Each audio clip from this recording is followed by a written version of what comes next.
Hello, everyone, and welcome into, honestly, you can say the Cut the Chase Sports Podcast, waiting all day for Sunday Night Podcast. There's so many things. You know it's us right here. I'm Chase Younts. We got Alex Frank in the middle. Alex, what's going on with you? Chase, it's been a good week. The NBA Finals have been pretty entertaining. Stanley Cup Final. I mean, Florida walloping Edmonton on Monday night. The Reds have won 5 in a row. They're 2 games over 500. And, Bengals minicamp is underway. A rookie's putting the front office on blast. Other than that, I'm doing pretty good. Yeah, activity is at its highest here in Cincinnati, but we'll pitch it over to our very good friend of the show, and we appreciate him taking some time out of his day, Noah Eagle from NBC. Noah, thanks for stopping by. Guys, thanks for having me. It's great to see both of you in your conflicting 6-block-away apartments, so I'm really enjoying just the overall visuals that I'm getting this morning. Yeah, there's a lot. I'll tell you that. He's got the smokestacks behind him. If I open my blinds up, you can see the bubble facility for the Bengals. It's a lot of different things are happening. And then you've got the Jordans behind him, man. I mean, you can't go wrong with that. Come on now. Just some form of decoration. You know, I don't want to reveal too much, but if there's one thing that I'm willing to reveal to the people is that I have a problem with shoes. Well, some people say a problem, but other people say, hey, it's completely normal. It could be. Listen, I've always said that if I was going to be addicted to anything, I'll take shoes as the choice. If the shoe fits, that's a good addiction to have. No question. Man, so, no, I just want to just jump in real quick. So 2024-25 season of announcing for you, whether it be the Olympics, football, basketball, everything under the sun. If you had to describe it in just a couple of words and a couple of your favorite moments from this calendar year, go with the description first and then give me some of your favorite moments. Well, if I had to describe the, 2024 into 2025 calendar, essentially the majority of my time with NBC, it would be dream-like. That's usually the word I would think because of the magnitude of events that I got to cover. If you're just starting in 2024, I got to do an NFL playoff game on NBC. I got to do a Super Bowl on Nickelodeon. I got to do countless high-level college basketball games, going into our college football season in which we had some elite matchups like Ohio State at Oregon. And then the Olympics you mentioned was some of the best basketball that's ever been played. And I got to do Roland Garros the final year on NBC, which was funny because you have John McEnroe and Mary Carrillo who had done it together for 35 years on that network, or close to 40. And then here I am, that I come in the final year and I do the whole tournament with them. I felt like Paul Rudd at the end of Friends, where, you know, they're all at their wrap party at the final episode of the final season and they're all crying. And Paul Rudd just shows up and says, hell of a run, right? Like that's kind of how it was for me. So all of these were dream scenarios for me, more NFL games and NBA games and all of the sorts. So I think for me, it was when I was growing up, that's what you dream of when you are thinking of getting into broadcasting. It's, I get to be at the biggest event. I get to be at historically great games. And that's what I was fortunate to be at over the last year and a half, let's call it. But the Olympics in particular is going to be hard to top. Being there for USA versus Serbia in the semifinal when they came back from a 17-point deficit, looked like they were dead in the water. USA-France gold medal game on the men's side with Steph Curry going nuclear to finish it off. And then the USA women gold medal game against France, where Gabby Williams' foot is barely on the line. The three would have tied the game, sent it to overtime. Instead, the U.S. squeaked by 8th straight goal with a 1-point win at the very end. So those were just incredible memories, and they'll be hard games to ever top just because of the magnitude that was surrounding them. The crowd involvement in France was a level I had never felt before, even on a football environment. You know, Oregon was as loud as it comes. Penn State, Michigan, Ohio State, going back to when I did the SEC, doing Georgia at Auburn. But there was something different about that feeling in the air in France. And so that's going to be a hard one to ever top. So hopefully I get one of them. Well, you mentioned at the start of the 2024 season, Noah, you called the playoff game between the Browns and the Texans. And correct me if I'm wrong, your dad, Ian, called the Westwood One broadcast of that game. So that must have been pretty cool that both of you were doing play-by-play for the same game. And you mentioned it's going to be hard to top. Well, the NBA is coming back to NBC this coming season, and you're going to be one of their play-by-play announcers. By the way, you also now have an Emmy Award, so congratulations on that. Thank you. So the NBA on NBC being revived, obviously we know the iconic moments from the 90s with Jordan, Round Ball Rock. What does it mean to you that you get to be a part of its revival, something so iconic, and now you're going to be one of their lead play-by-play announcers? It's massive. It's a massive deal to me. And guys, I love football. I really do, and genuinely love the sport. I love tennis and all the tennis that I've gotten to do. But the NBA for me growing up was my biggest passion. I grew up a Nets fan in New Jersey, and my first seminal moments as a sports fan are when the New Jersey Nets were going to back-to-back NBA Finals in 2002 and 2003. And I was at almost every single home playoff game. I was at every single home finals game. And those are the first in-person memories I have in sports. And so as a result, my biggest passion was always in the NBA. And to be a part of this new rendition of something that was still so revered when it was announced that the NBA was going back to NBC, the reaction was that of jubilation for most people because of what they had done in the past. And it's a credit to the network and how they handle all the properties that they've had over the years. They don't cut any corners. I mean, you guys are big Sunday Night Football people. You know how much of production that is and how much effort and manpower and power goes into every single game that they put out. The same goes for the NBA and what they did from the 90s into the early 2000s and what we're going to do starting next season. So I'm beyond excited. I don't really know if there's a proper word to describe the excitement. And I think we're putting together quite the team. My favorite part is that I get to tell people that I'm colleagues with Michael Jordan. You know, I just walk around the streets and I'm like, you heard my coworker? They're like, who's your coworker? I'm like, his name's Michael. Oh, okay, what does he do? Michael Jordan. His name's Michael Jordan. You know, that's what I've been doing nonstop since the announcement. So I'm pumped. I think that we're going to really try to tap into some of that nostalgia, but also try to set the future of the league up for the best success possible. So I can't wait. I mean, you got to think that Michael's got to sign one of the things back there. You would hope. You would hope, maybe. Maybe. You know, guys, the coolest thing that I had growing up was when my dad was just starting out in his play-by-play career. He got the Nets broadcasting radio play-by-play job 1994. So he did one season on radio, then he moved up to TV. But I was born in 1996, and so I would say this might have been 97 or 98. So it was towards the end of that second three-peat, and Jordan's at the peak of his powers. And my dad's radio partner was Michael Korn, who played at North Carolina and knew Michael. And so when I was born, I might have been about one. My dad was going to Portland with the Nets. And when you go to Portland, you go to the Nike store because that's where it's located and it's discount and everything. And they had little baby Jordans. And so Mike told my dad, go get some of those. And then when we're going to Chicago at the end of the trip, we'll try to see if he'll sign them. And he's like, all right. So he gives them the little baby Jordans. Mike sees Michael.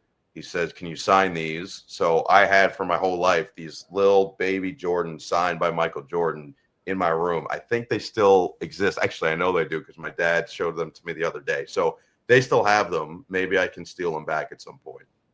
Well, it just seems fitting when you meet your new colleague, Michael, you can show him that memory from 1998, The Last Dance, and the shoes are still dancing. Oh, that it must be the shoes. Got to be the shoes. Must be the shoes, Wow. man. I'm going to say if you've tried to put them on right now, those are pretty much big toe warmers at that point. But oh my gosh, you'll be ankle breaking in those shoes. Listen, I do that no matter what. It's an aura, you know. Just call me FGA, Aura Man. Oh my gosh! Wow. Yeah, they play later tonight, but shoot, you'll probably see them a couple of times next year on the air. But I do want to mention on the college football side of things, the Big Ten Saturday nights going into year 3. Like that's crazy how time flies like that. You got Ohio State, who's the defending national champions. Penn State's bringing Drew Aller back, and they're trying to run things back as well. Oregon was the number 1 team in the country pretty much the entire way, and then they lose a lot. going to the draft and stuff. And then Michigan's trying to figure things out as they won the previous year, and so much stuff going on with them. Man, you got Todd Blackledge, Catherine Tappan, the entire production team coming back for this one. How excited for you are the 2025 season, especially with these great players that the Big Ten has to offer and the expansiveness to the West Coast? Yeah, it was really great year one having those 4 new teams this past season. And I think everybody got adjusted a little bit more. Teams started to recognize what they could do better on the travel side of things. If you looked early in the year, those traveling west did not fare, any team, I should say, that was traveling into a different time zone, whether it was west to east or east to west, was struggling generally. The only team that traveled and won early in the season was Indiana going to UCLA, and they beat the brakes off when we did the game in week 3. And obviously Indiana turned out to be a wagon for most of the regular season and, still had some chances in that college football playoff. They just didn't play great. But what's exciting is you mentioned all of the teams, obviously, in the Big Ten. Ohio State, defending champ. Michigan won it 2 years ago. And the idea is that Michigan's quarterback play should be better, albeit with a true freshman, but a true freshman that's as highly touted as anybody in the country. I think that's the biggest question mark with everybody that's not named Penn State in the conference that's been really good is the quarterback play. You could rely on these guys. J.J. McCarthy, you could rely on a couple of years ago. He was a veteran at that point. Even Will Howard coming over to Ohio State last year was a veteran. Had played a lot of college football. Dylan Gabriel, veteran, played a lot of college football. Now, all of these places, it's youth. And so Michigan, Ohio State, Oregon, how do those quarterbacks fare? We saw Dylan Raiola last year. There were moments at Nebraska where he looked every bit of the 5-star blue chip prospect that we expected him to. But there were moments as well that he looked like a freshman. And if you're trying to compete for a national championship, you can't have those freshman moments creep up on you all too much.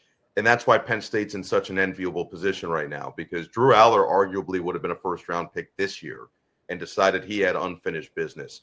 Nick Singleton and Katron Allen would have been maybe day 2 guys this year and decided that they had unfinished business. It's very similar to what we saw the last 2 years with Michigan and Ohio State. With all of these returners, how do you take advantage of it? And both of those teams certainly did with national titles. This feels like Penn State's best opportunity to, 1, win the Big Ten, and 2, win a national championship. And so you have to capitalize, but it won't be easy. Texas will have something to say about it, and certainly other teams in the SEC. I'll be really curious year 2 with Kalen DeBoer at Alabama, what that looks like. Georgia's always going to be a threat with Kirby Smart. So the SEC is going to come with some flair. And we saw the Big 12 is not going to necessarily be a slouch either. Last year was really, I thought, a great year in both football and basketball for the Big 12 to prove that they are still on maybe not an even playing field with those other 2 conferences, but they're still right behind them. And they can still compete at a pretty high level. So I'm excited to see what this overall season looks like. Can the teams like Clemson and Miami and Florida State and the ACC come back again and be those prominent figures in the college football world? So a lot of question marks, but I do think Penn State's in a really good position. They could easily be the preseason number 1, and you'd have no argument from me. Well, you mentioned the Big 12, Noah, and how competitive they were in football. I mean, the standings at the top were ridiculously tight. I mean, Arizona State was picked to finish 16th out of 16 teams, and then lo and behold, they win the Big 12 championship and they get a bye in the college football playoff. And then you look at basketball with Houston. I mean, they steamrolled through the Big 12, and they were leading at the final media timeout of the national championship game against Florida. So really, and Chase and I both went to the University of Cincinnati, which is now in the Big 12. So great point there. So Big 10 Saturday night on NBC, the NBA on NBC, you've got some NFL games and other games mixed into your schedule. I mean, my goodness, what's your preparation schedule like, and how does it differ for each sport? Especially like when you get to the fall and you're full into college football, but then the NBA starting. I mean, how do you manage all of those, really big endeavors, and how does your preparation schedule differ with each sport? I'm fortunate. I'm fortunate for a lot of reasons in this business, but I'm certainly fortunate in this case that I have the experience for my final year with the Clippers where I was doing Clippers radio, and there were weeks where I would have 4 Clipper games, and then I was doing a full slate of college football on Fox. And so I might have 4 Clipper games and then a college football game on Saturday, all in one week. And so it taught me how to plan ahead. And I have a physical planner. That's how I do things. It allows me to really see everything, and now I can fully plan. So I know, okay, I have a lighter week this week. Let me get ahead and get some of this work done for the games that I'm going to have coming up. So you can get, maybe 85% done, and that final 15% you need to do the night before because you need more modern stuff. You need the newer information, newer stats, things of that nature. So yeah, the preparation's certainly different for both sports. Football wise, we get so much more access before games because it's just once a week. Basketball on NBC, NBA wise, we'll have meetings with coaches. The same for college basketball. I go to shoot arounds and talk to the coaches then. But for football, we talk to head coaches, you talk to coordinators, you talk to quarterbacks, you talk to an offensive star, a defensive star. You can request others. I talk to the special teams coordinators. That was something that I learned from the Sunday Night Crew. That's something Mike Tirico has done for years. And it's a little kind of tip within the business of talking to a special teams coordinator. You just get a little extra about kickoffs and returns and ideas on how to bust one loose and ideas on a punt. And you hear about these guys, and there are times where I've gotten great stories about some of the special teamers that maybe don't get the shine that they probably have deserved or earned to that point. So it's just more access, more talking. So you have to be more prepared. For both sports, it's a lot of article reading. I listen to podcasts of people that are in that market to try to gauge what either the fans are saying, what coaches are saying, things of that nature. A lot of press conferences, and then it's a completely different chart altogether. The football one is massive. It's got, for college football, as many guys that can fit on the chart as possible because there's 100 guys on the roster. And for basketball, it's got the 15 on there, and then I have a lot of it typed. I then print it out and handwrite more notes, and then I've got a folder aside of that with even more notes and quotes. And you just try to weave it all in. And the goal is to be over-prepared for every single one of these broadcasts. And so a lot of it is about getting ahead. But I'm really fortunate that I had that experience with the Clippers where there were some weeks I would do 3 Clipper games, a college basketball game, and a college football game all in one week. So the hope is that this coming year will still feel easy compared to that. How does the travel impact your preparation? Well, it can be really good because if you have a long flight that's got decent enough Wi-Fi, or you can download enough of your notes or whatever you need, then you can do a lot of work. A lot of times I'll download a game to rewatch a game of what the team had played so I can see how their previous game went down or maybe a previous matchup earlier in the season. So it can actually be really good because it makes you lock in. It forces you to really lock in more than if you were just sitting with your phone and a TV and everything nearby and all the distractions. When I'm on a plane, I can just get it done. But that only really applies to longer flights. If I've got an hour or 2 hours or less, let's call it, a lot of times for a football game especially, which is most of the Big Ten for me, I'm typing out our meeting notes with all those people that I mentioned, the coaches and players, and I usually can get that done. And if I can get that done with the team that we've already met with, we meet with the road team on Wednesday and we travel in on Thursday, then that's a huge burden off my back for when we get to the venue the following days. So yeah, it's all about time management, but a lot of it is just being effective and efficient while you do have that time. Effective and efficient. Chase, we need to take notes on that.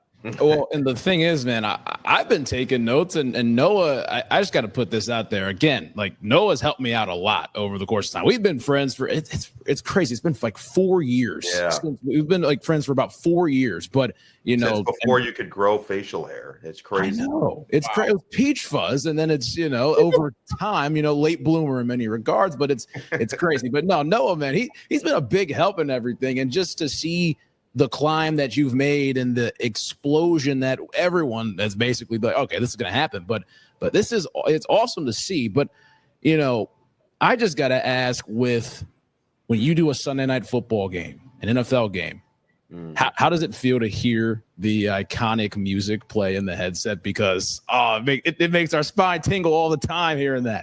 Yeah, there's 2 things that come from that.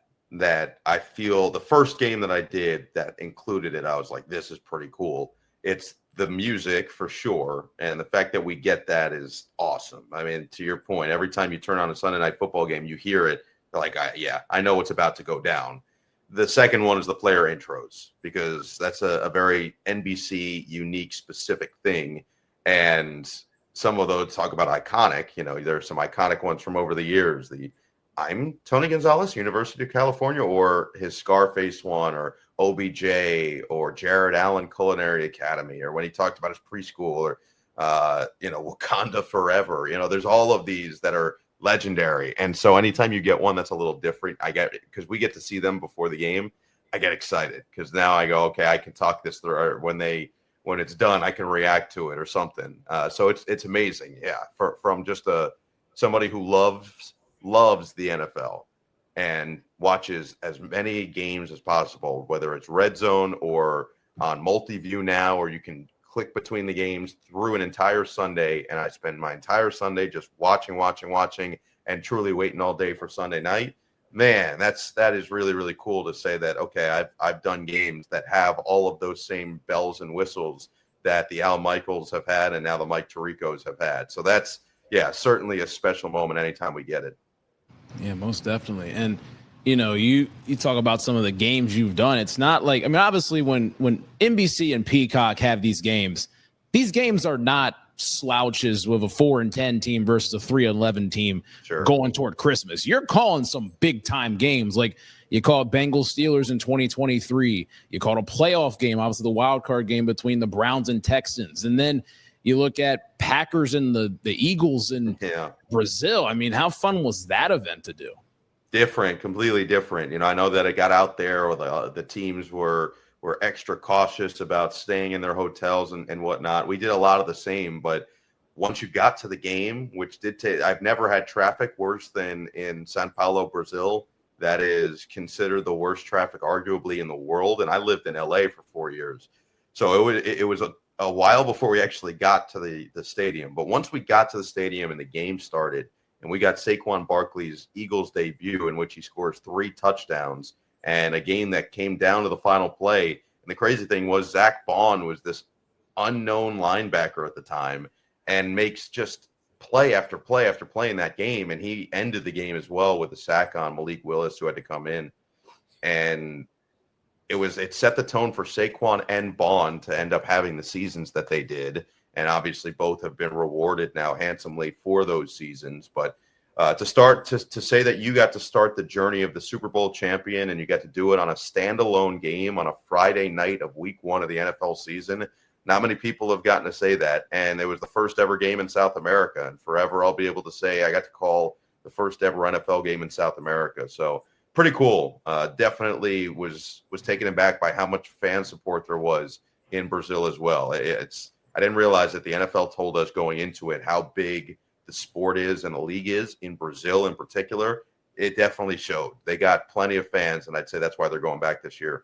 Yeah, and before I pass it off to Alex to talk about a Chiefs game, do you know if you're going to be calling the Chiefs and Chargers game in week 1, or is that all like classified information? Yeah, I don't know if they know, because it's on YouTube this year. And so I don't know if YouTube even knows who they have at this point. It really is going to be up to them. I know NBC is technically it's an NBC production, kind of similar to Thursday Night Football. But I don't know for sure whether or not I'll be back in Brazil. But my passport's always ready just in case. I feel like that might be like a rite of passage for every sportscaster.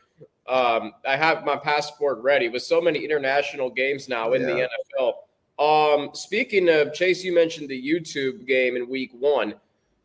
Do you know yet, or maybe this is classified information too, if you're doing a game on Christmas like you did last year with the Ravens and Texans? Another game that was not by any means a slouch matchup going in. No, I don't know yet. I think that a lot of that has to be sorted out. But that was a blast last year, getting to work with Greg Olson and Jamie Erdahl and Steve Weich. We had a great crew, and our production team, it was a CBS production team, and I've known most of those people for most of my life. So that was awesome as well. But the I guess bummer was that the game wasn't closer, but we got Lamar setting the quarterback rushing record in that game, which was pretty cool. He had an awesome day. The Ravens obviously had an awesome day, and Beyonce was at halftime. So I can't really even be all that mad because that alone made the trip worth it. But it was a blast. And like I said, working with Greg was amazing. He's arguably the best in the business right now, or at least one of them. And he proved why through all our meetings and everything. I was like, this guy's just nails, man. And so we went to rival high schools, or close to at least rival high schools in New Jersey. So we're from the same area. I think that was an easy relationship to build very quickly. And so I would love to get a chance to do another game with him at some point, whether it's this year or maybe one day in the distant future. You mentioned Greg Olson, how great of an analyst he is. And you mentioned how good he is in production meetings. Chase, you may have read this that I sent you. I was reading a behind-the-scenes series that Richie Zions, who's the lead NFL producer on Fox, and he mentioned all the time in different weeks how good Greg Olson is in production meetings. Did you get that sense when you were preparing for that Christmas Day game in Houston? Yeah, so there's two production meetings you can refer to. There's the production meetings that are with the teams, right? So your meetings with the players and the coaches, or there's the production meeting with the production team. He's great at both of them, but my assumption is this was in reference to the production meeting with the production team. Yes. And what Greg did was we all sat down and he said, "Can I just brain dump right now?" I go, "What does that mean?" He goes, just can I just brain dump to everybody?" We said, "Go for it, bro." And he went 32 minutes uninterrupted about the matchup that we're about to see, every little intricate part of that matchup. And by the time he was done, I'm like, we have everything we could possibly need for tomorrow's game. We are 150, if not 200% prepared for tomorrow's game. So yeah, in terms of production meeting and what he does, he is built different, absolutely built different. I mean, it's a huge credit to all the work he puts in. He's big on next gen stats. He gets like packets sent to him. He is sifting through hours of film ahead of time, and it shows. I think once he gets on the air, any situation that pops up, he's ready for it. And mind you, that was only on 4 days of prep for Correct. the Ravens-Texans game. Lord knows what he could have done if he had a week for that game. Okay, so 4 days prior to Christmas, you call Noah the Texans-Chiefs game with Todd Blackledge and Catherine Tappan. So your Big Ten Saturday Night crew was calling Houston, Kansas City. And Chase, I was rewatching this game actually leading up to this show because we're going to see these two teams again on Sunday Night Football on NBC this season, Week 14. But Noah, one of the, if not the biggest development from that game was the absolutely devastating injury to Tank Dell early in the third quarter on the game-tying touchdown. It was friendly fire. A teammate collided with his knee, and it was just so awful to watch. Yeah. But what I took away from that was how good your process journalism was, describing to the viewers what happened, what was happening in the aftermath of him getting injured. So what I want to know is, like, in your production meetings with the production crew, is there a plan that's devised if something like that happens on how to approach it and to communicate with the viewers? Or is there something else in your journalistic toolbox that you learned from Syracuse that you go to when something like that happens and your approach to communicating that with the viewers? Well, first, I appreciate you saying all that. You know, it is a difficult situation to go through when it's a serious injury like that. And Tank is so well liked and appreciated in the Houston building. They were glowing about him that week. They've been glowing about him for the last 2 years. And to see him go down like that, and obviously you saw like CJ Stroud's reaction, I think, told it all. The rest of the teammates' reactions kind of told the story. And so what I learned at Syracuse, I guess to answer the first part of the question, no, there's no discussion during the production meeting of any kind of, hey, if there's a serious injury, this is what we're doing. A lot of it is just reactionary. You have to go based on how the moment is, because there's a lot of times where there's a serious injury, whether it be an ACL or Achilles or something of that nature. But, you know, the guy gets back up, goes to the sideline fairly quickly. You don't find out just how serious it is until later. I mean, Aaron Rodgers, you knew it, but it wasn't the same type of deal where Tank Dell is down on the field and they need to wheel them off. So I would tell you that you learn from the experiences that you bank. And I've had some of those, I'll go back to many years ago when I was still doing work with Fox, and they did something called TSL, the Spring League, which was a different league. So it's like the UFL right now, but it was maybe even a step below that. And they were trying to establish it. And we had a doubleheader. We were doing it remote because it was on the heels of COVID. And it was me and Joel Klatt in the studio doing back-to-back games.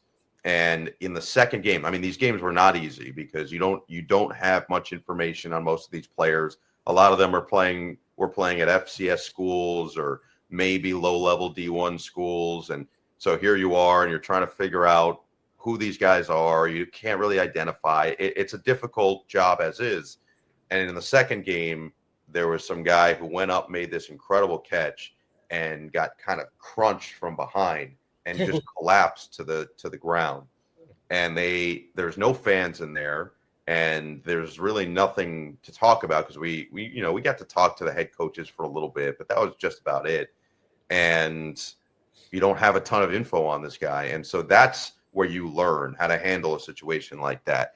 Where's the right tone? What do you need to still get out? And you said you have to still tell the audience, you have to do your job. And so my job for the Tank Dell situation was, first, we got to call the play. That was an incredible play, incredible throw. I mean, CJ Stroud put it directly where it needed to go. And that's an incredible catch under duress by Tank Dell on a full sprint in the end zone. And to keep the feet down, he was kind of at the back of the end zone. Like, that was just an incredible play. So you have to call it as the play. But the second that you recognize that this is a serious injury, now you have to shift. So you kind of call the play, give it a beat. Now we shift to, okay, what's the biggest story at hand? And that was Tank being down. And I think what our team did so well, our director, Chuck Danmeyer, was so good at was getting all those reaction shots, which allowed for us to allow for the pictures to help aid in telling the story. And now you go to the human side of it. And that's where your tone has to meet what the moment has. And so you play it by ear. It's a lot of instinct, and it's a lot of communication with the producer. So Matt Marvin, our producer, would get in our ear and say, hey, go to break here. We got to take another look at this. So we go to break. We take a look at the replay. He comes back. He says, we're not going to show the replay. Tell everybody we're not going to show the replay. Explain the situation, and then let's go into him as a guy and him on a human level. Let's humanize him as a player and as a person. And so that's what we did. That's incredible stuff right there. I mean, that really is. Jason. It was tough, man. I really still feel for Tank because he is a heck of a player. And like I said, they love him in Houston, and he and CJ have such a close relationship. So I'm rooting for his bounce back this year. Yeah, it really is unfortunate to see, obviously, a well-liked, and I would honestly even say loved player that talking about Tank Dell, especially the city of Houston, playing at the University of Houston and then going to the Texans, and the impact that he's had on that team when he's been on the field has been nothing short of, he's been an explosive player for that team. But yeah, hopefully he can come back from that. But yeah, staying in the NFL world, and it's a tough transition to make, but are there a couple of teams? I know obviously with you doing the busy schedule and stuff, it's going to be tough to kind of keep up with a lot of these games going forward, but are there like 2 or 3 teams this year that you're going to kind of keep your eye on when you get a chance to watch on Sundays in the NFL? Is there a quarterback? Is there any player team? What are we looking at here? What are 2 or 3 watch out teams that you got on your list this year, Noah Eagle? Yeah, well, I do the preseason for the LA Chargers, and that would be a team that I would put at the top of the list. I would argue they've got the 2 best tackles in football in Joe Alt and Rashawn Slater.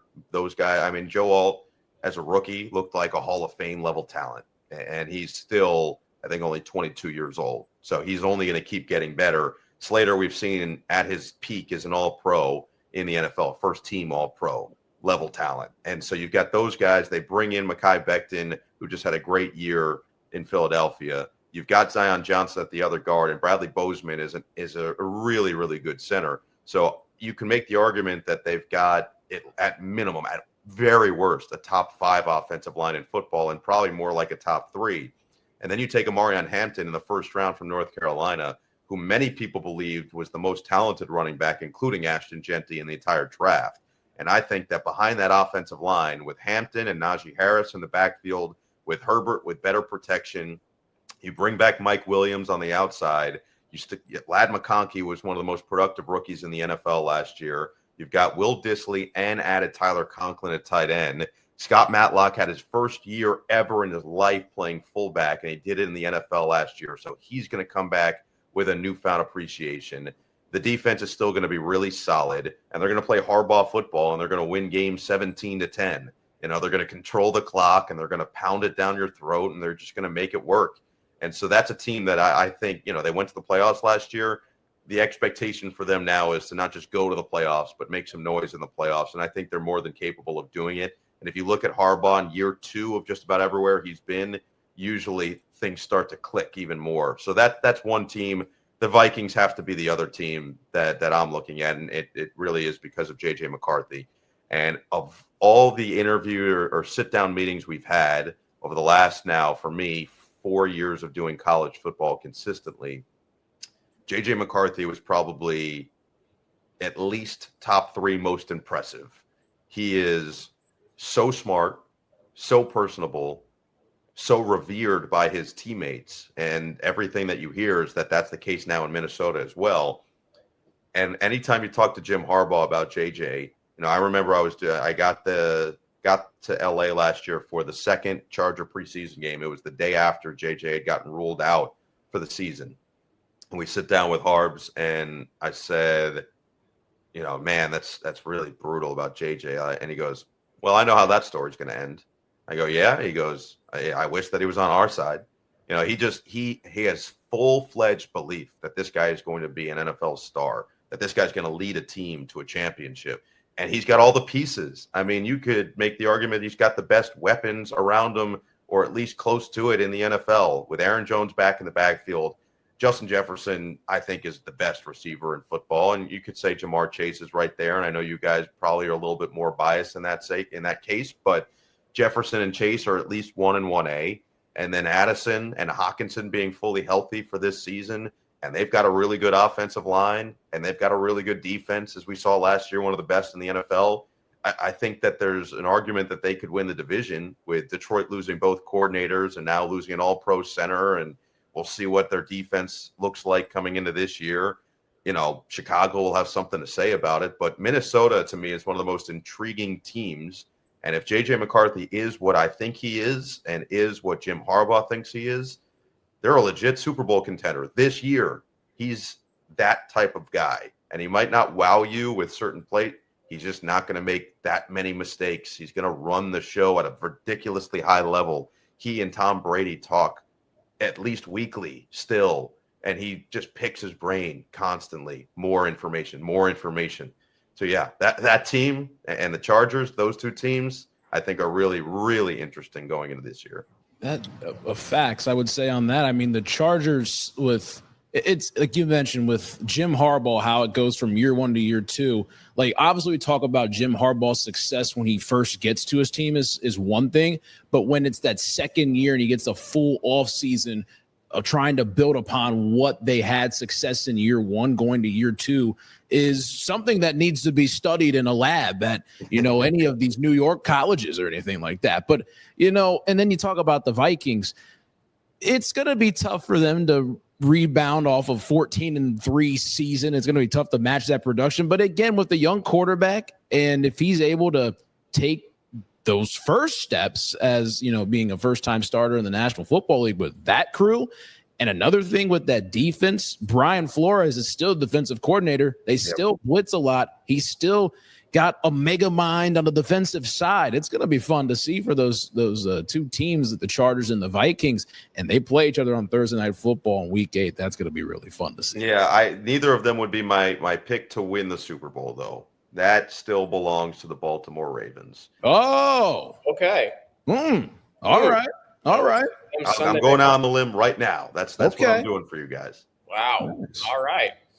Well, the last time we saw J.J. McCarthy, as you alluded to, Noah, was he was leading the team up north, as we refer to them here in Ohio, winning the national championship. So he has that big game experience, which could bode well playing in the ridiculously good NFC North. Speaking of the Bengals and Jamar Chase, the Bengals obviously signed him and T. Higgins to massive contract extensions this offseason. And Noah, you've called a Bengals game. You called the Bengals-Steelers game in 2023. Chase and I don't like remembering that game for obvious reasons. Me neither. But your dad has called a lot of Bengals games over the years, including the playoff game in Nashville when Joe Burrow became Joe Shiesty. I was at that game, by the way. Nice. What are my family has had season tickets since 1968, the very first season to the Bengals, so it runs through our family deep. So when you look at the Bengals from your view, from your vantage point, what do you think they can get back to the playoffs this season and reestablish themselves as Super Bowl contenders that they were not too long ago?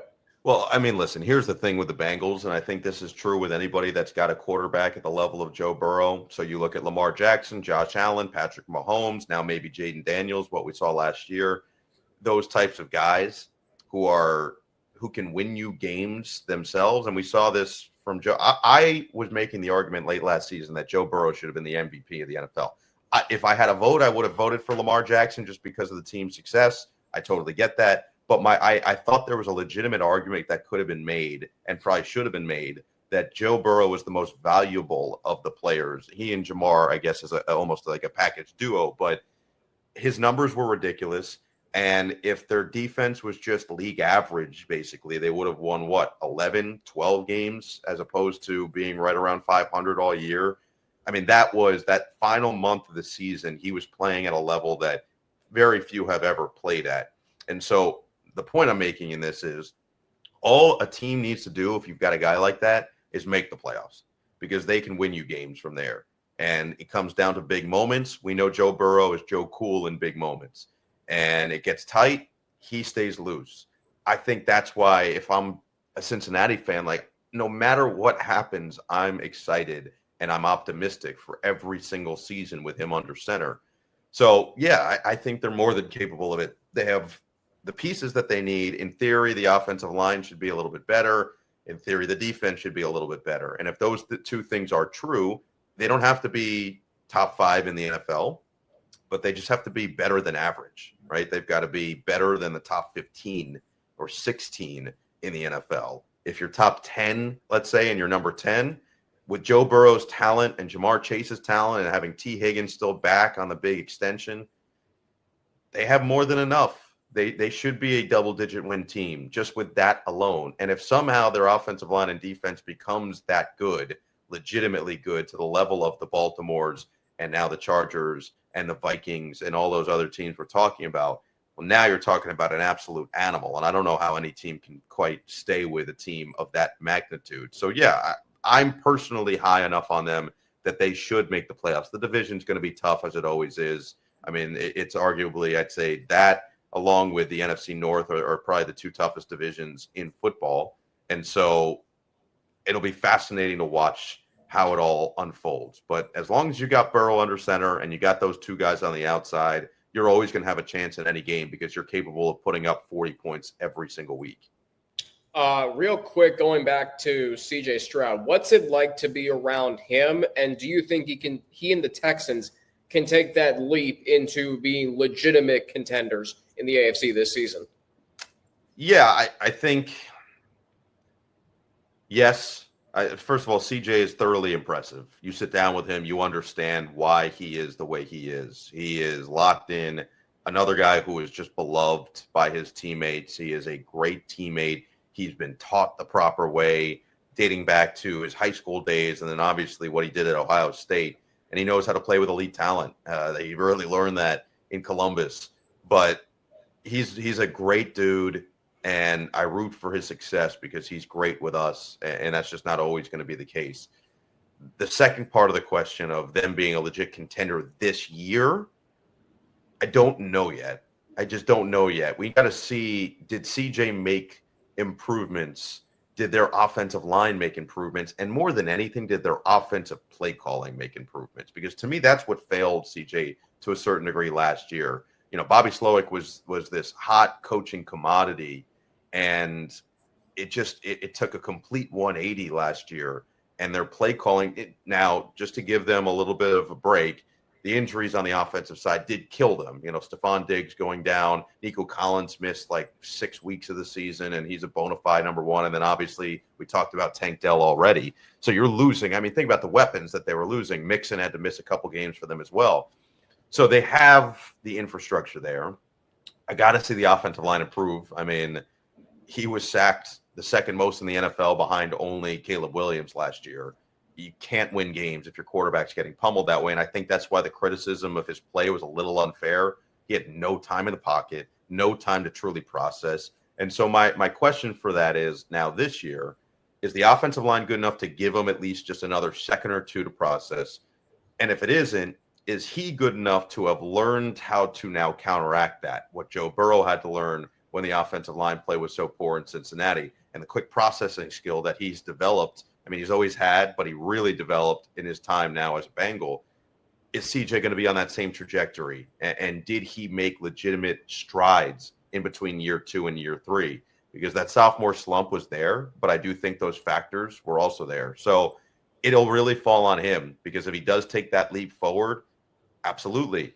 But if not, and if the offensive line still isn't good enough, and if their defense was actually really good last year. So I'll be curious. I don't really have a distinct answer for you yet, because I think it's more of a wait and see. I feel the same way. I feel like the Texans are one of those curious teams in the NFL. Their roster, I think, is really good. And Should be on paper. Yes. And you mentioned offensive coordinator. They changed that position this offseason. Out is Bobby Slowick. In is Nick Cali. So you like to think that with Stroud and Tank Dell, Nico Collins, and Joe Mixon at running back, former Bengal, and their defense, which is strong up front, their secondary has vastly improved over the last 2 years. So no doubt. I mean, the 2 rookies that they had in the secondary last year were really good. Yes. And so if you can hit on those, we see this in the NFL. I mean, the Eagles are probably the best example because they won the Super Bowl last year. But you draft those 2 defensive backs in the first 2 rounds last year, and they are integral parts of your team in Philadelphia, a team that wins a Super Bowl. I think that Houston had a similar thing. Like Kamari Lassiter was really good last year, really, really good. I don't think got the credit that he probably deserved. And so I'll be curious, because again, it's, can you now keep developing, or do you just get complacent with where you were as a rookie? Yeah, that's a good way to look at it, Chase. Yeah, the construction from downtown is very loud here. But again, I'm trying to find my piece. I want to give you a couple rapid fire questions, Noah, okay? And you could probably answer Parrish for all of these if you wanted to. But, I mean, maybe we could save that for a second, another question. But, all right, so let's do this real quick. Best environment. We can talk about fan atmosphere. We can talk about pregame, all that stuff. Who's got the best environment that you can remember over the course of the last 12 months? Yeah, so I'll just give it to you on the different sports. How about that? So we can make it even. Ooh, I like this. The Olympics were obviously going to be really special, and it's going to be impossible to top France being in a gold medal game in France and hearing their national anthem. Every single player and every single person in the arena was belting the national anthem before the game. It was special. But if you're going college football, I'm going to go Autzen Stadium, Oregon, because what's amazing to me is we go to Penn State where there's 110,000. We go to Michigan, there's 110,000. We go to the SHU, there's 110,000. We go to all these places. I went to Auburn, there's 100,000 people. You go to Autzen, there's 60,000 people in there. It's as loud as any of those places that I mentioned. And they are as educated a fan base as anybody. Now, we were there for the Ohio State game. Obviously, that was really big. But we also were there at the end of the year when they played Washington, who is technically their rival, but not necessarily a team last year that was all that threatening in the Big Ten. And it was insane. And so I give them just immense credit for how they kind of band together for these games. So Autzen is probably going to be my answer there. College basketball is Mackey Arena, Purdue. It's special in there. It just is. And it's every single game now. It's a credit to Matt Painter and what he's built, because, I work a lot with Robbie Hummel. He said even when he was there and they were top 5 in the country, they never had crowds like they do now. So a lot of credit to everybody in West Lafayette. NBA wise, I did a game in Oklahoma City this year. Just an environment wise, crowd wise, hard to beat in the NBA what Oklahoma City provides. It is so passionate. It's like a college atmosphere, essentially. So those would be the ones that I'll give you across. I'm trying to think if there were any other sports or no. That's basically it. How about the NFL? Oh, NFL, it's easily Minnesota. It's not even close, to be honest with you. Minnesota is, I think most broadcasters that I've talked to agree, is the best place to call a game in the league. They are so into it. I did that game where they were down 33-0 at halftime. They were down 33 points at halftime. Everywhere else you would go, everybody would leave when it was 33-0 at halftime. Everyone stayed, and they were all there when they made the comeback. I was just taken so much aback by that. But, I've thought, okay, well, there's no way it's like this all the time. And then I asked my dad, is it like that all the time? And he said, yeah. He said it's the best. So that's easily number one. Pretty good confirmation right there. And that actually rolls to my next question.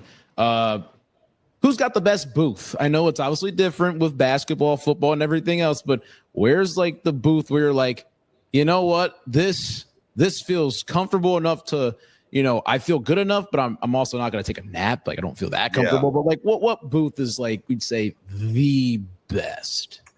Well, I'm going to say because if we're going to football, we're going to go vantage point and comfort. And if it's vantage point and comfort, it's easily Kansas City. Best vantage point, I think, in the NFL. You don't even need binoculars. And the funny thing about the Kansas City booth is, so it's low, but it's you see the whole field, you see everything well. It's why I think games get called so well in Kansas City. Obviously, them being great and the crowd being great is also helpful. But the funny thing was, I'm doing it with Todd Blackledge, who was the former Chiefs quarterback many, many years ago. And I see, like, as the game's kind of ending, I see people looking and pointing at us. I'm like, wow, Todd's getting a lot of love. And then someone goes, hey, did you know Taylor Swift's suite is right below us? I was like, oh, I felt really excited. I thought they were giving us love. No, they just like Taylor, who's right below us. So it's got to be, I would say, for football, Kansas City. For the basketball, we all get basically, if you're doing a national broadcast, you get put in the same spot. So it's all about just being courtside right in the middle. So there's no one that's different than the other one unless you're doing a local show. If it's a local broadcast, then there are some courtside, there's some way up, there's some off to the side, and you just don't quite know until you get there. But if it's a national broadcast, you're generally getting put right smack in the middle. Yeah, and then I also want to see about, okay, this one's an interesting one. I feel like I might know your answer on it, but I don't know. In-town meal. I know those college towns have some really good places to go eat. Yeah. And I think I know, but then again, you've been so many places that if you had the Kirk Herbstreit map of flying everywhere to place, I mean, I have no clue. So I want to hear what you got. Well, the thing that my crew, and when I say my crew, it's specifically me, my stats guy, Josh Zalesnik, and my spotter, Tyler Freed. Every single week, the one thing we do is we go out for dinner. I take them out for dinner every Friday, and I take them after dinner to go and get ice cream in every college town or every town that we are in. So we have a ranking of all the ice cream that have been the best. But if we're going meal, I think that your guess was going to be Mickey's in Wisconsin, yes, which is certainly in the discussion. The other one that's in Wisconsin, it's a chain that I didn't really know about, and it only exists kind of in the Midwest area, I guess, and especially in the Wisconsin area, is Cafe Zupas. I'm a big soup guy, and I like all the extra stuff that they provide. They give you like a chocolate-covered strawberry and a piece of bread, and it costs like $13 for a vast meal. Big fan of that. But Mickey's, in terms of college town, Mickey's is certainly high. There's a place in East Lansing that's attached to the hotel. I think it's called Toscano. Also very, very good. That's one of our favorites. But ice cream-wise, East Lansing was the number one for about a year and a half. There's a place called Tasty Twist that was easily our number one. And then we went to Iowa this past year and found a place called Haynes, HEYN''S. And they have taken the top ice cream spot in the Big Ten. They are, I think we always do ratings. They were rated as a collective rating of 9.5 out of 10. It was absurd. And Tasty Twist is a 9.2. There's nothing that had reached 9.2 territory until we went to Haynes. So that would be my long-winded answer for you.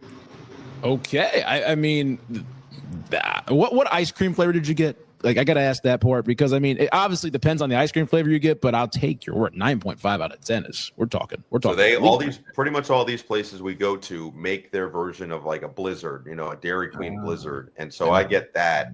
And I try to, the first time we go, I try to get similar flavors within it. So I usually get either an M&M and cookie dough or an M&M and peanut butter or peanut type of thing. Like it's something that's going to be in there with a combination, but it's ridiculously good. It's absurdly good. And I like the tradition that we've created for ourselves. It gives us something to look forward to every Friday and get us ready for the next day on Saturday. And I think it's great for camaraderie.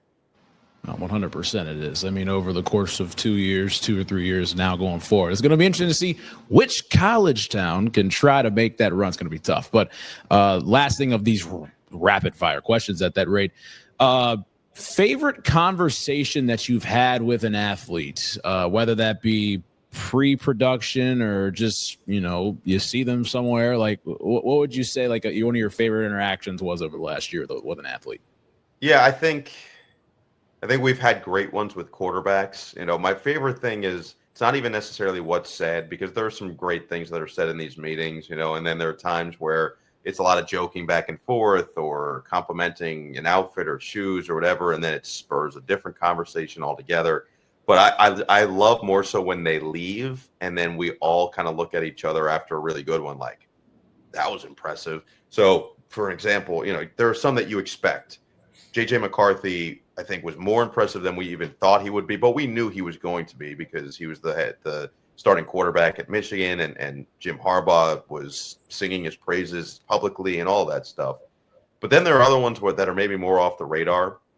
And Max Brosmer, who was the quarterback at Minnesota last year, was just awesome. And so at the end of the year, Matt Castle likes to do a rankings of the best to worst player meetings that we would have over the course of the year. He always comes to the meetings and he's like, Max Brosmer's number one best meeting.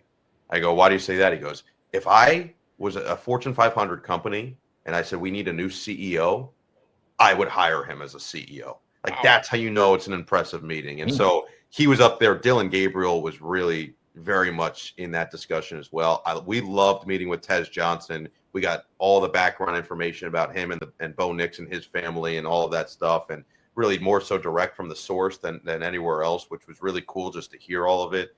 But yeah, you get certain meetings where they're really good. And then the special teams coordinators that I talked about, some of them are characters. And so I heard all about why punters are more and more coming from Australia and things of that nature. And I love those conversations because you just don't think of them in a typical meeting. And so it would be that type of stuff that really stands out.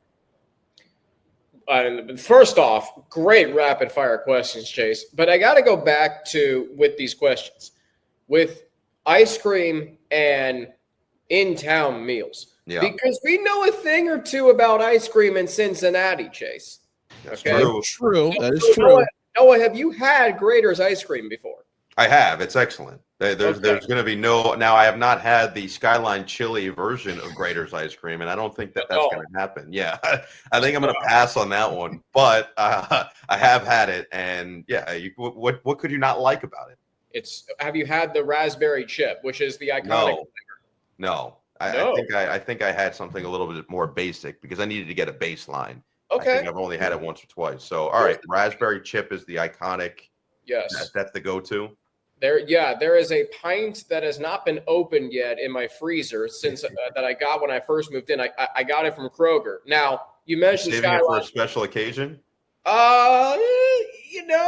Here's the thing. It's always a special occasion to have Graeter's, as Chase will attest. Now, have you had Skyline Chili? And first off, have you been to Cincinnati? Yeah, but it's been a while. Okay. To answer the question, I've not had Skyline Chili, no. Okay. Now, the crazy thing is I think I probably would like it. I like all that stuff, so I probably would like it. There's Skyline. There's Montgomery and Ribs. There's La Rosa's Pizza. I mean, our food scene is right up there. I would think, Chase, and you can attest, agree or disagree with me, but like with the college towns that you've been to, our food scene is right up there. Now, I want to go eclectic. I'll say it's eclectic, but it's wide tasting variety in the palate. But it's really good, I'll say. Well, it is very different, I will say. Okay, now You mentioned Mackey Arena, and Purdue is going to be ridiculously good this year with Braden Smith returning, Trey Kaufman-Renn returning. They're going to be absolutely loaded. But this is hits home for me because I've become an adopted member of Big Blue Nation because I started covering Kentucky last May, and I became a fan because I live near Kentucky. And Mark Pope, you spent time with him because you called their first and second round games on Westwood 1 with Tom Crean, who's a good family friend of ours. That's a story for another day. On Westwood 1 in Milwaukee. So you spent some time with Mark Pope and the players leading up to both games. What stood out to you the most about Mark Pope? He's the head coach of his alma mater, an alma mater that he was the captain of when they won the national title back in '96. And now, he is so indebted to Kentucky. Yeah. But what stood out to you the most about him and that when you were around him that weekend in Milwaukee? Yeah. Well, first of all, how smart he is. You can just tell when you sit down with a coach if they are sharp at that level. And he is sharp at that level. He sees the game incredibly well, but I think his emotional intelligence is what really stands out. And he's so calm, cool, collected. This past year was fascinating because for most of the year, he was essentially playing with house money. The expectation in Lexington wasn't what it normally is for Kentucky basketball. The expectation was, okay, well, it's his first year, we don't really think that anything is going to be. And then they exceeded the expectation, especially early, and dealt with some injury problems, which kind of hampered them. But they were still really good and ended up getting a high enough seed in the tournament to feel good about it. So you go into the tournament still playing with house money because I don't think anybody expected them to go and make a Final Four run. They were capable if healthy. Lamont Butler was nursing an injury going into the tournament, which certainly didn't help. Otega Owe, I think, was playing through some pain. And so, these are your lead guys. And obviously they were missing some more important pieces, legitimately completely missing for the tournament. But the interesting, I thought, case study part of it was you go in with house money and then Arkansas ends up shocking St. John's the day before you play your second round game. Play your second round game against a good team, against Illinois, if I'm not mistaken. Yeah. Illinois was a legitimately good team with a guy who's going to be a lottery pick this year and another guy who's going to be a first round pick this year. So they're going to have 2 first round picks. They had Ivisic, who's an absolute weapon.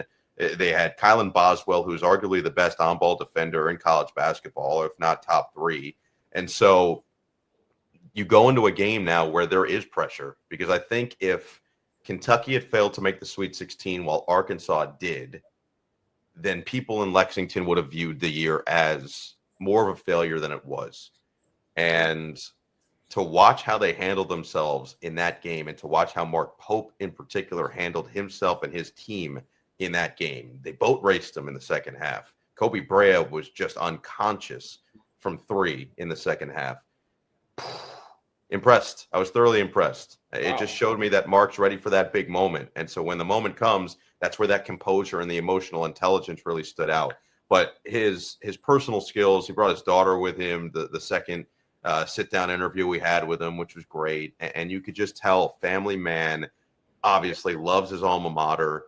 To your point, owes a lot to his alma mater. And now I think they owe to him to give them the proper resources, which they certainly have, because their NIL is as high as anybody in college basketball. And now the pressure comes. If he can win this year and win the way he did to a certain degree, like last year won't be good enough. I think the expectation now is they're ready to get back to Final Fours in Lexington, and they're capable of doing it. And one guy who's going to be a big part of that is a guy who's from Newark, New Jersey, Otega Owe. So he comes back. They bring in, their transfer portal class this offseason is legit. Tremendous. Yeah, legit. So now, this is a question that Chase and I have talked about this many times. When you're calling 4 games on that first, for Friday, because you were Friday this year in Milwaukee, what is the prep like for that? The Eagles know this. The Eagles are true to this. It's brutal, man. Yeah, it's brutal. It was because it's not just so normally you say you have, 4 games. So that's 8 teams. You say, cool, I'm all good on that. But our region, we had 2 first 4 games before we got into our games. Wow. So I had done a lot of college basketball all through the season. So the hope was, okay, I'm going to have at least, you want at least one or two teams, if you're lucky, that you've already done that year. And I got 2 teams if you count the first 4. So I would have said if I had normally, let's say if I got just no first 4 games I had to wait on, and I just had the 8 teams and I had 2 of them, I only have to prepare for 6, and I've got until Friday to do it. I started directly after Selection Sunday, more than doable. But I had 2 teams, but we had now the extra ones from the first 4. So I still had to prepare for 8 new teams altogether. I had to make charts for 8 new teams. That was daunting. And so the way I did it was I did the outline of all the teams first, and then I started filling in order of when the games were going to be played. So the first game that I had was Iowa State Lipscomb. So we say, let me fill out Iowa State. Let me fill out Lipscomb. All right. Second game that we had, I think, was North Carolina, Ole Miss. So I had to do both first 4 teams. So San Diego State, North Carolina, and Ole Miss. Fill all 3 of them out. Okay. Third game was Kentucky, Troy. So now Kentucky, fill them out. Troy, fill them out. And then the final game, thank God, was the 2 teams that I had already had. I had Illinois like 8 times that year. So I was all set on Illinois. And then it ended up being Xavier, who I'd had in the Big East tournament the week before.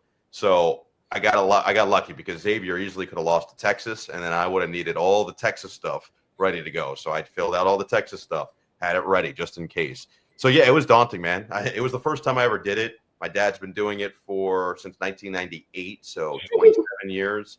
But he's done it on TV most of the time. He has done Westwood One for the later rounds, which it's not 8 teams or 4 games. Doing radio where you had 4 teams or 4 games, 8 teams back to back to back to back.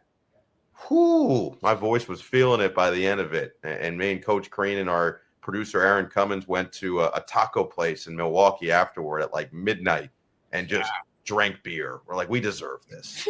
This was necessary. So that was certainly a great experience, and hopeful that I get to do it again because I think it was challenging but rewarding. Yeah, I remember, and Chase, you may remember this too, and no, I'm sure you do. Like, there was a documentary, like the 4 Sides of March Madness, on like CBS Sports Network, and your dad talked about like in 2019 he did the Jacksonville first and second rounds, and he said after the Thursday that he was like completely mentally exhausted, something like that. But he also said that, he felt rewarded because he did 4 really good games, and then he got 2 good games on Saturday. It was like Maryland, LSU, and then Wofford, Kentucky. So, yeah. Fletcher McGee is not human.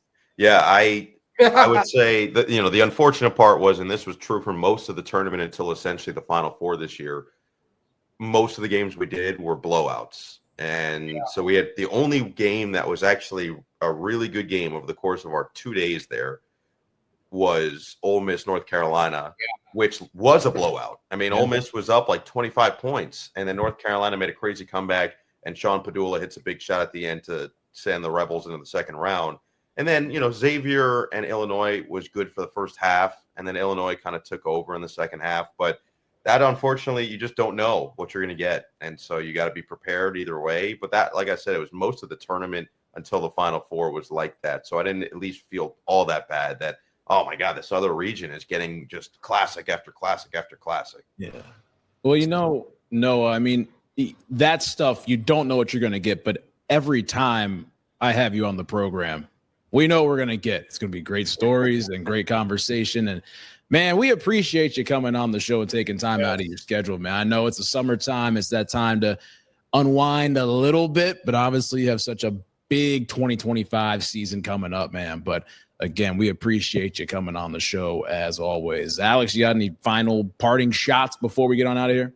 Well, no, I know you and Chase have been friends for a long time, and you've been a great mentor to him. So it's great for me to finally, interact with you in person. I know I've messaged you a few times, but no, this has been great. And this summer, obviously, aside from Major League Baseball, go to the Hamptons for a week. Do whatever you need to do to get yourself ready because, we're looking forward. I know Chase and I both are looking forward to, hearing you on the air, NBC, Peacock, wherever else you may be. So this has been great to have you on, and we'll be waiting all day for Sunday night and waiting all day to hear your voice on our TVs and radios. No, I appreciate you guys. This was fun. I'm glad we finally got to do it. Alex, this was a pleasure. I'm glad as well that we've gotten to fully interact. Go get a haircut, though, and maybe bust open that graders. That'll be good, too. Well, not all of us can have a fresh lineup all the time. So, no, I appreciate you guys. This was fun. Oh, man. With that being said, that's Noah Eagle, Alex Frank, Chase Younts. We'll see you guys next time here on, well, we could say cut to the chase. We're waiting all day for Sunday night. We'll see you guys next